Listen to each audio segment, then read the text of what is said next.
Спонсор программы «Крик» – Центр «Автопром». Техосмотр недорого. В эфире телеканала «Юрган», «Крик», криминал и комментарии, в студии Таисия Жакова. Здравствуйте. Сегодня в выпуске. Прибыльная стройка. 2 руководителей крупных строительных компаний обвиняют в мошенничестве на республиканских проектах. Дорожная война. С начала декабря в Коми под колеса автомобилей попали уже 12 человек. Переехала в больницу. Жительница Ижемского района скрывалась от мужа-тирана в лечебном учреждении. Школьный хакер. Подросток из Дутова взломал электронный журнал, чтобы улучшить свою успеваемость. В Коми водители продолжают сбивать пешеходов. В декабре под колеса машин попали уже 12 человек. 1 погиб, остальные получили различные травмы. Большинство таких наездов приходится на вечернее время, когда видимость сильно ограничена. Антон Булаев в очередной раз убедился, виноватыми могут быть обе стороны извечного конфликта. Вечером 3 декабря в Емве под колесами «Лады» погибла 52-летняя женщина. Пенсионерка переходила улицу Дорожную в неположенном месте. Уйти от столкновения водителю не удалось. От полученных травм пожилая женщина скончалась на месте, не приходя в сознание. В тот же вечер в Сыктывкаре на перекрестке улиц Интернациональная Энгельса прямо на пешеходном переходе сбили женщину. Момент наезда попал на видеорегистратор. У пострадавшей врачи обнаружили ушиб ноги и сотрясение головного мозга.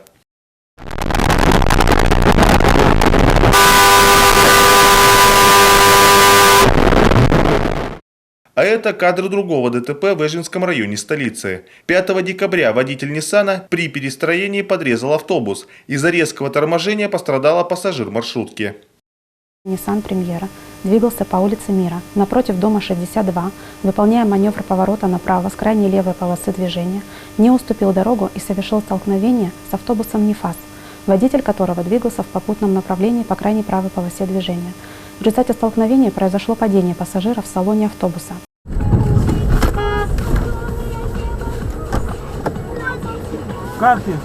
В тот же день в Ижемском районе Сыктывкара во дворе дома по проспекту Бумажников чуть не погиб 8-летний школьник. Мальчик буквально выскочил на дорогу из-за припаркованной машины и попал под колеса Рено. Мгновенно остановить авто и уйти от столкновения водитель не смог. К счастью, ребенок отделался лишь ушибом ноги. Чуть не погиб после наезда многотонного грузовика на трассе Вятка житель поселка Коржинский Прилузского района. Со слов водителя, что он двигался со скоростью около 70 км в час, заметил пешехода, находящегося на проезжей части в 20-30 метрах. Начал притормаживать, однако в этот момент, со слов водителя, данный пешеход начал в его сторону приближаться. Водитель предпринял меры для того, чтобы объехать данного пешехода, однако наезда избежать не удалось.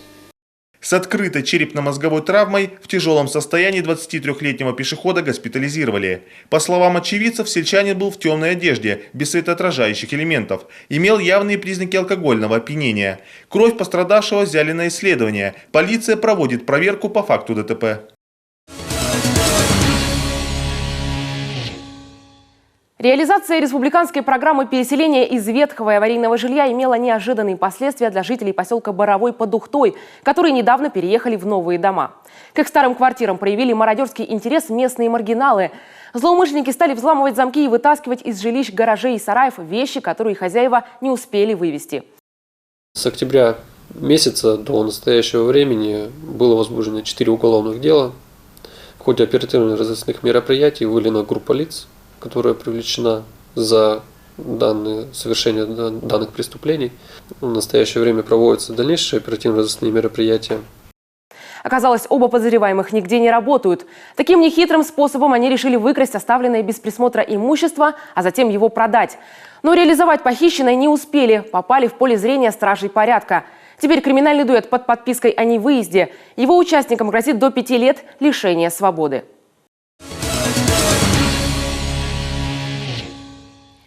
Не удалось уйти от уголовной ответственности 44-летнему жителю Ижемского поселка Том Олегу Морозову. Мужчину обвинили сразу в 3 преступлениях: истязании жены, угрозе убийством и в нападении на сотрудника полиции. В суде потерпевшая примирилась с супругом, но гособвинитель настоял на вынесении обвинительного приговора. Подробности у Натальи Литкевич. В ночь на 8 июня в Ижемскую полицию поступил звонок. В одном из кабинетов больницы деревни Картайоль мужчина избивает женщину. В лечебное учреждение выехал местный участковый. В ходе выезда участковый пресек действия мужчины, доставил его в участковый пункт полиции для разбирательств, составления материалов. после чего участковым позднее был произведен выезд в больницу для сбора оставшегося материала. Полицейский на месте выяснил, потерпевшая уже несколько дней живет здесь, в комнате для персонала. Ее муж Олег Морозов, с которым она прожила почти 25 лет, вдруг стал вести себя агрессивно и даже избивал на людях. Во время опроса свидетелей нападения на женщину в помещение больницы вновь зашел пьяный дебошир и набросился на участкового с кулаками. Будучи явно недоволен тем, что тот собирает материал, соответственно, в отношении него, спровоцировал вот этот конфликт, и в ходе которого нанес участковому уполномоченному не менее 3 ударов кулаком в область лица, причинив телесные повреждения в виде кровоподтека в области шеи. Следствие выяснило, раньше Морозовы жили довольно мирно, вырастили детей, оба работали и проблем с законом не имели. Но в последнее время мужчина стал ревновать жену и устраивать скандалы. В суде он раскаялся и попытался пойти на мировую. Благодаря активной позиции государственного обвинителя в удовлетворении данного ходатайства судом было отказано, и приговором Ижемского районного суда Республики Коми от 5 октября 2017 года Морозов Олег Сергеевич был осужден по 3 составам преступлений, предусмотренных частью 1 статьи 117, частью 1 статьи 119 и частью 1 статьи 318 Уголовного кодекса Российской Федерации по совокупности преступлений к 1 году 2 месяцам лишения свободы. Наказание назначено условно с испытательным сроком на 8 месяцев. Приговор Ижемского суда в отношении Олега Морозова вступил в законную силу. Сложится ли дальнейшая совместная жизнь некогда счастливой семейной пары, покажет время. Если ревнивец вновь поднимет руку на свою супругу, то наверняка отправится за это в колонию. В Уктыле решается вопрос о возбуждении уголовного дела по факту неправомерного доступа к компьютерной информации. Его фигурантом может стать 15-летний ученик средней школы села Дутово. По данным силовиков, юноша взломал электронный журнал учебного заведения, а затем внес в него изменения. Себе и друзьям подросток улучшил показатели успеваемости, а вот всем своим недругам в графе оценок выставил 3 и даже 2. Проводится проверка по заявлению школьного учителя информатики, который сообщил, что учащийся 9 класса взломал электронный дневник. Себе и своим товарищам школьник улучшил показатели, а кому-то, напротив, понизил оценки. Отметки по успеваемости были исправлены за несколько учебных дней. Доступ к базам данным электронного дневника подросток получил, используя домашний компьютер. Информацию, необходимую для взлома программы, он добыл в кабинете информатики школы и закачал на свою флеш-карту. По данному факту полиция сейчас проводит проверку. Силовикам предстоит выяснить, как 15-летний сельчанин умудрился в одиночку взломать защищенный интернет-ресурс. За хакерскую атаку на электронный журнал своей школы юноше предстоит ответить теперь не только перед законом, но и перед пострадавшими учениками.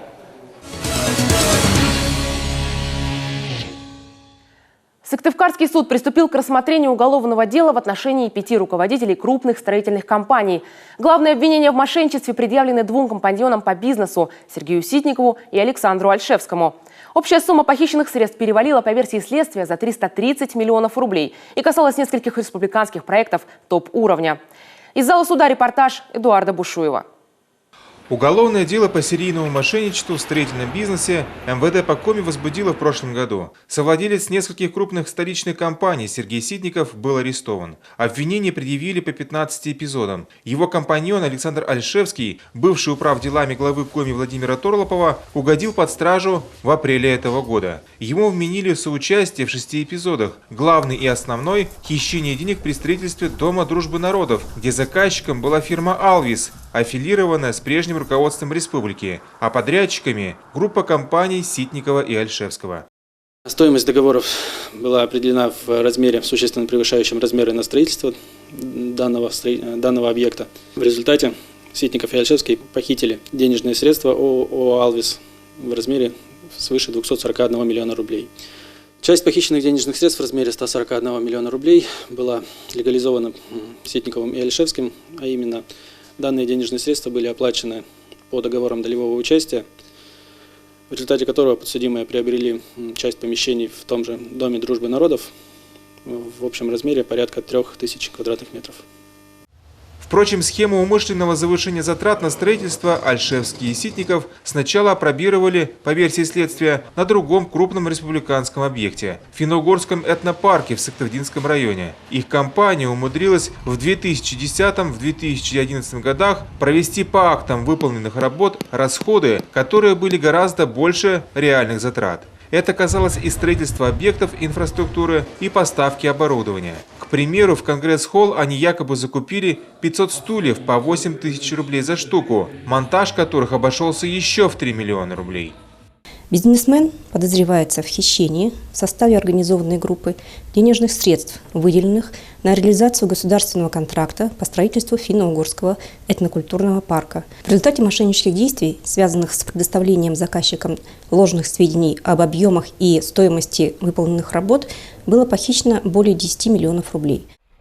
Компаньоны от имени своей фирмы СВК создали искусственную задолженность в 8 миллионов рублей и в результате незаконно завладели одним из активов коми-тепловой компании, стопроцентным пакетом акций предприятия «Бурводстрой». Правда, пришлось ради выгодной сделки еще и подкупить заместителя директора КТК Михаила Антонова. За заключение данного договора Альшевский и Ситников перечислили несколькими выплатами, в том числе наличным расчетом Антонову, денежные средства в размере 10 миллионов рублей.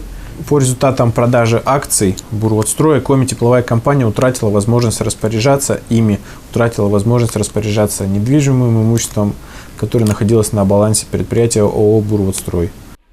Свою подпись в сделке по акциям поставила директор СВК Анастасия Толстикова. Теперь она проходит как сообщница по делу о мошенничестве. Соучастие в той или иной мере в строительных махинациях вменяется Максиму Кулику и Владиславу Скопяку, который почему-то не явился на заседание суда. К примеру, при реализации еще одного грандиозного проекта «Городская среда» по возведению многоквартирных домов по улице Ручейной и Нагорному проезду Альшевский, Ситников и Кулик, по версии следствия, участвовали в растрате больше 40 миллионов рублей.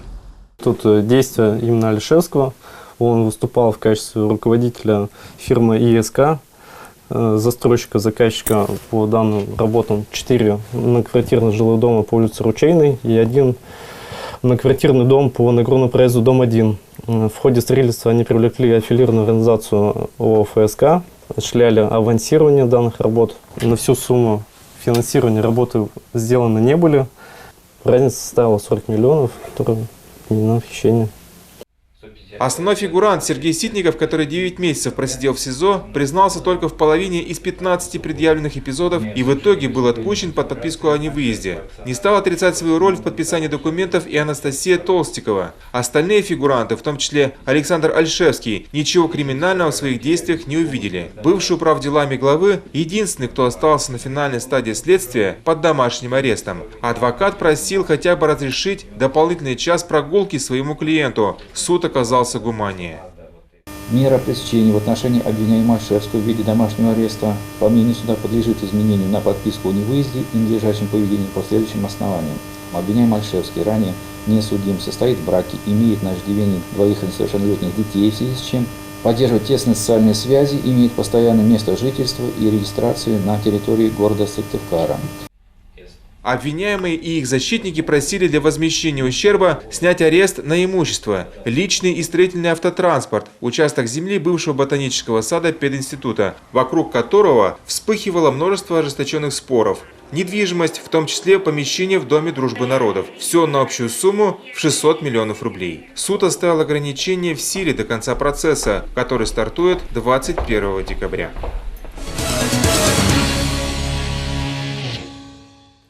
Программа «Крик. Криминал-комментарий» подошла к концу. С вами была Таисия Жакова. Этот и другие выпуски программы ищите на нашем сайте urgan.rf или посредством функции управления просмотром IP-телевидения Ростелекома.